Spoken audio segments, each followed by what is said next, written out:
Okay, so this is going to be my review of Before Watchmen, Dr. Manhattan. This was also written by J. Michael Straczynski, just like with Before Watchmen, Night Owl. But, however, the artist in here is Adam Hughes, who, by the way, just right out the gate, I'm going to say it, Adam Hughes' artwork in here with Dr. Manhattan is nothing short of stunning. It is just eye-popping, it is amazing, it is fantastic. There's just some, like, images in here of Manhattan that just like, I want this as a poster. I really want this as a whole poster on my wall. Like when Dr. Manhattan, when Dr. Manhattan actually becomes who he is. It's a beautiful scene when he's traversing the timeline. There's just some beautiful images in here by Adam Hughes, who mostly does cover art, really. But it's nice to see. It's nice to see him do interior art, especially for something like this. So here's the thing with Before Watchmen, Dr. Manhattan. It's kind of hard to do a comic about a guy who can literally look to and fro from the future and do whatever the flying fuck he wants. That's kind of a problem here. And his Manhattan's greatest power becomes his greatest weakness. For those who don't know, Dr. Manhattan has the ability to see all points in time, and even traverse those points in time, not alter them, but bear witness to them. However, when he attempts to go a little further and try to alter something, he kind of cocks up hard. And I don't mean that and I'm not making a blue penis joke, but he really messed up. He messed up bad in this comic. He fucked up hard. In that, he accidentally created an alternate timeline where Dr. Manhattan where he never became Dr. Manhattan and lived out a life. And he's like, oh shit, what did I do? What did I do? Because he still exists, but now he is a form out of time and out of a universe, and he's created an entire parallel universe. He is now Manhattan's trying to piece together what caused all this, Manhattan's trying to piece together everything that happened with that. And while we're doing this, we really see that John's life, his real name John, John's life was pretty good. And the main focus of this comic is probability, and all the probabilities, and every decision you make can alter those probabilities. It very much explains the Schrodinger's cat theory, which, for those who don't know what that is, allow me to explain, because I am really, be forewarned, it's really dark, and I'm not really good at explaining physics, so I'm going to do this the best I can, so bear with me. Schrodinger's cat, I cannot pronounce that. The theory is that if you put a cat in a box and the lid of the box has a capsule that, if it breaks, releases poison into that box and kills the cat. However, there's a 50-50 chance that it won't. There's a 50% chance that it will happen and the cat dies, or that it won't. But however, depending on how the 50-50 shot goes, depending on if the cat's alive or not, there's this probability in physics that in one perspective or one reality it did survive, while in the one we're in, it didn't, or vice versa.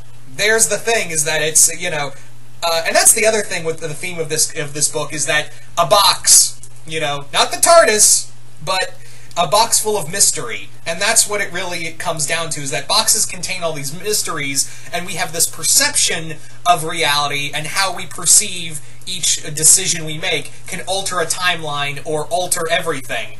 Just kind of it's kind of like imagining, what if you had Diet Coke instead of regular Coke, and in another reality you did. You did have regular Coke instead of Diet Coke, or vice versa, or going somewhere to the library, and what kind of choices would that split off from there, or not going to the library. With each decision we make, in turn, the theory is that with each decision we make as people, we create an alternate reality, and another reality, we did something, or in that reality, we didn't do something.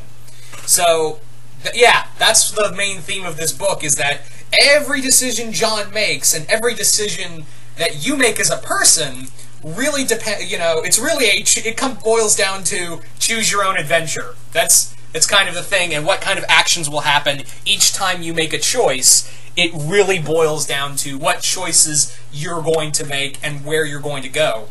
So Manhattan is trying to piece together what was the precise point in which he altered everything and caused this entire shift in time. And it really does come back to Silk Spectre, which the only downer is that they don't, in this Before Watchmen book, they don't really go really far into Watchmen, Manhattan and Silk Spectre's relationship and how that grew. I know they explain it a little further in the comics, but I was kind of hoping that they would show a little more in here. And it also was kind of funny, because yes, I know Straczynski also wrote Night Owl, but they really play off, Night Owl and Manhattan really play off the Before Watchmen, those two comics, really play off of each other in here. Because there's a scene that happens in Before Watchmen Night Owl that also has a major effect in here. But you don't have to read Night Owl to read this. Let me be clear. You don't have to read Before Watchmen Night Owl to understand Before Watchmen Dr. Manhattan, or vice versa. You can clearly read them, that there's just one scene that ties them together, that kind of ties it all together. And if you read Before Watchmen Night Owl, it's more like a nod. But in here, it's more of a more important situation that that happens.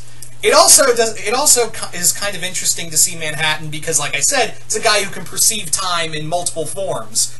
And in a weird way, it also becomes a Ozymandias book in the 4th issue for about a couple pages until towards the end.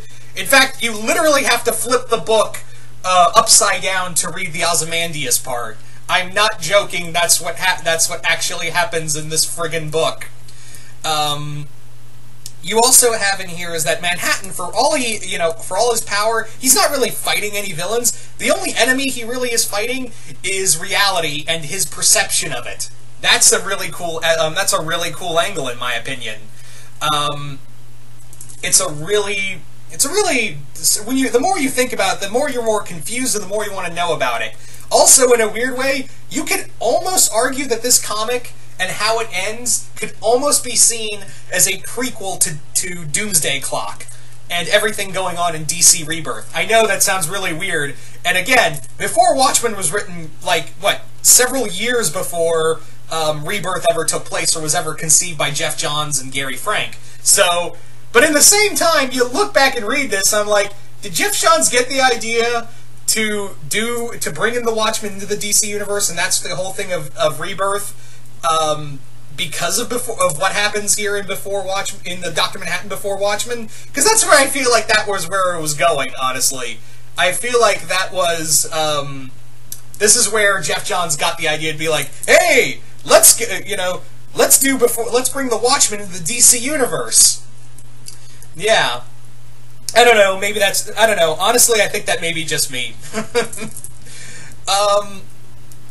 This comic is this one makes you think. There's no real action like in Before Watchmen Night Owl. The Night Owl one, if you want to have some action stuff and really follow a underdog type hero, go check out Night Owl.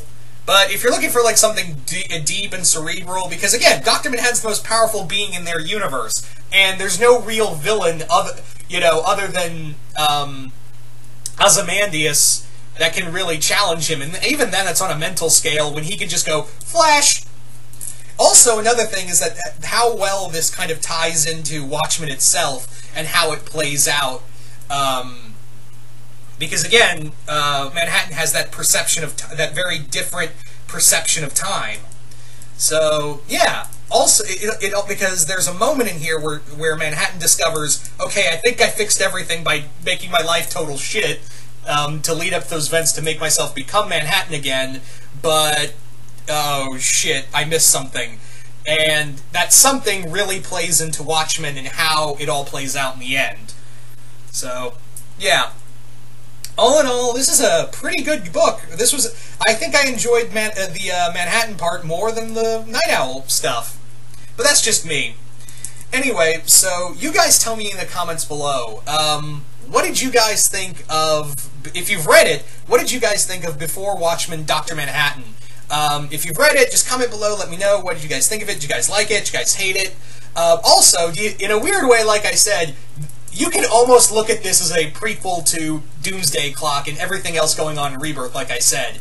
So, yeah, I'm not saying it is, and that's what it was meant to be. I just have to, like, looking back on it, it's kind of funny how it plays out.